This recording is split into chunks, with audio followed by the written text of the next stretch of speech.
Hello everybody and welcome to my channel. As noted in the name for this channel is I have an art supply hoard, specifically colored pencils. I started messing around with colored pencils about 7 or 8 years ago, and at that time I bought, I'll show you my first set. These pencils, and they were probably $10–15 on Amazon, and they nice array of colors, and so they were pretty cheap, and I thought, wow, I'd really struck gold with these. And they're not bad pencils, but you'll notice a few things. Kind of an off, weird brand.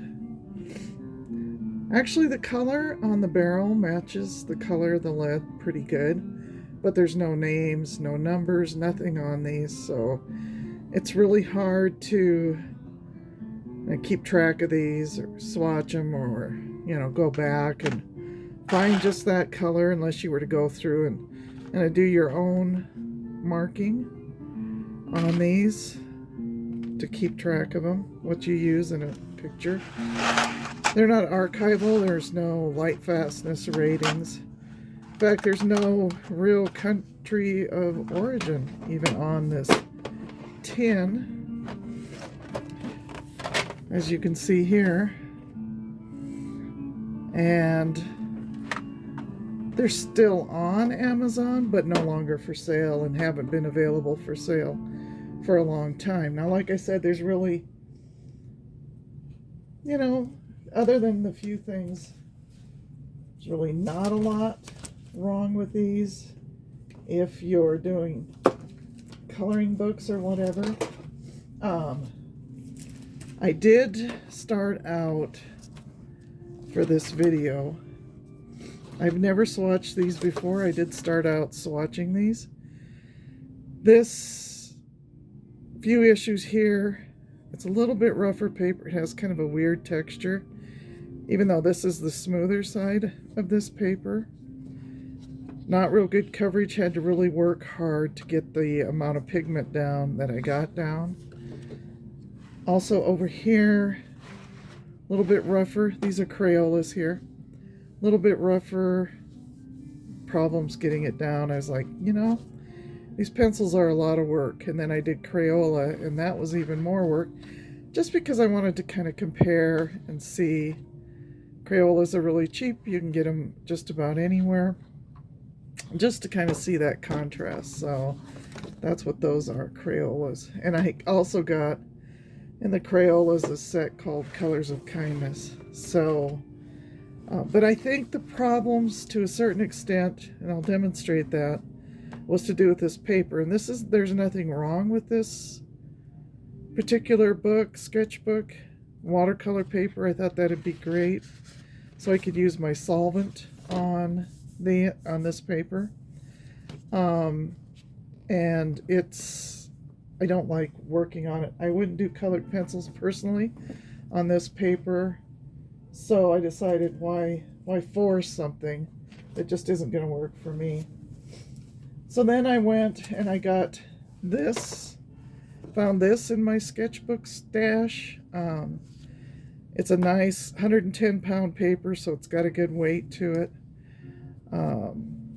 And this is, just to show you the difference. Oops.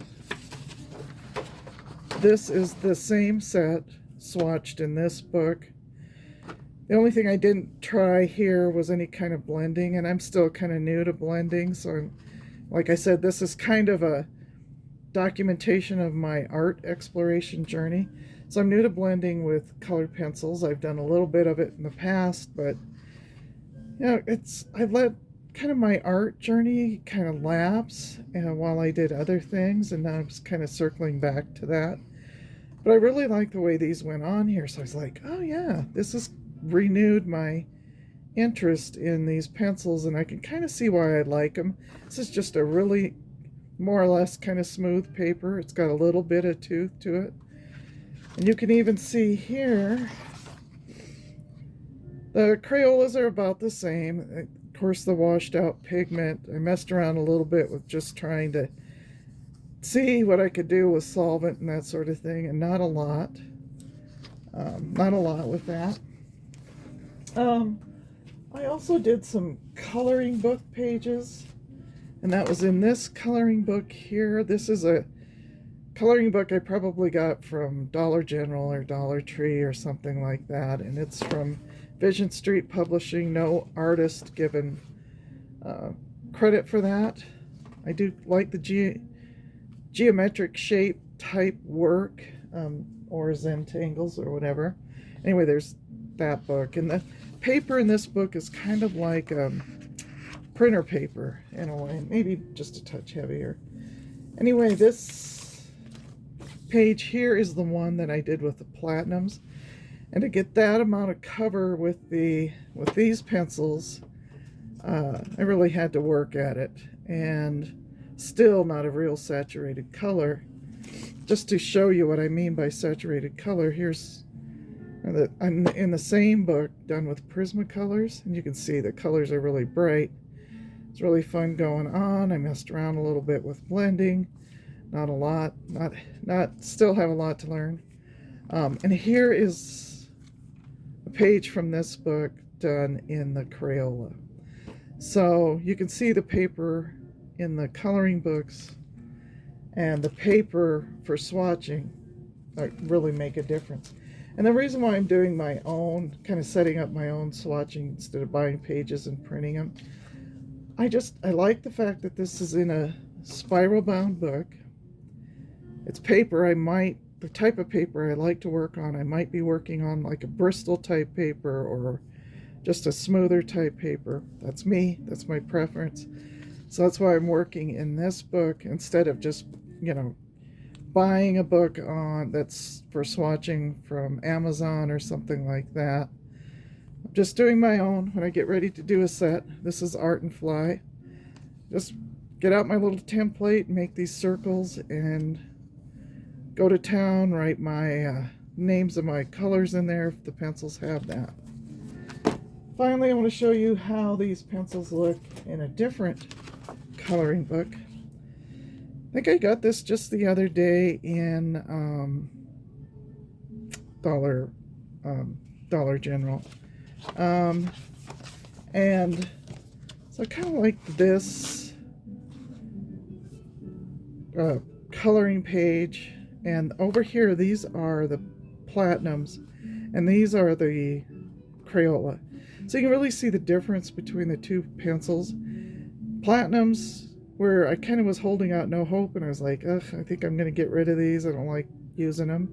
To go on like, yeah, these are not half bad. Nothing wrong with Crayola. I don't know why I think of getting these Crayola when I first started out, just to experiment and try with. But for some reason I just ordered those sets off of Amazon. I do have 3 sets of the platinum. I was going to get rid of them, but I think I might use them just for this learning process. So on this side it's platinums, on this side it's Crayola.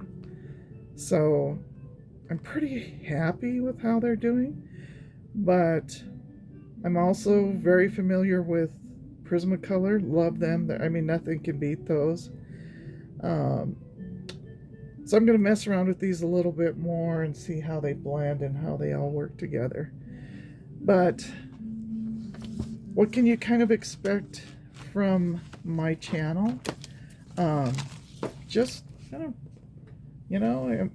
I'm going to save these pages, and I'm going to look back and say, am I making any progress? Is my art improving?